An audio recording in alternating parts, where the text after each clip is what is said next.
baba lang tayo kasi meron akong naririnig na hindi kaaya-aya dito sa makina. Mga buddy, saan lang natin tong hood.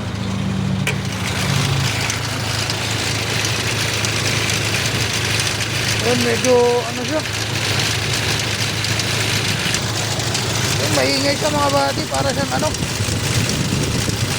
parang nagigiling na magmula nung tinanggal ko yung yung oil catcher kahapon.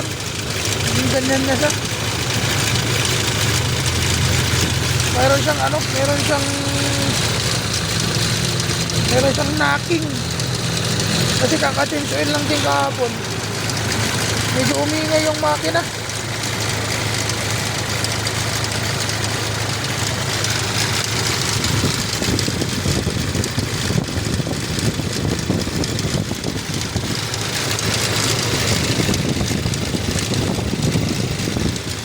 Bakit kaya?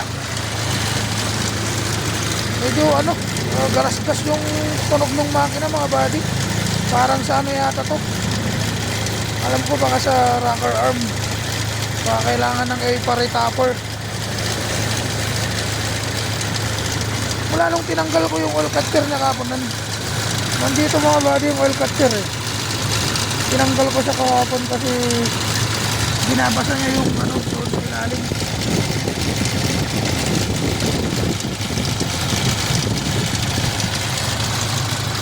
Ganyan na siya.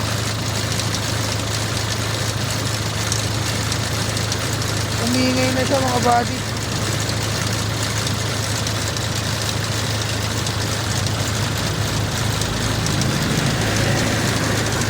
Yan, ipaano natin, patinig natin kay boss bukas. Yan, dito tayo sa mga buddy, Hugis La Trinidad, dito sa may clean fuel. Yan lang po mga buddy.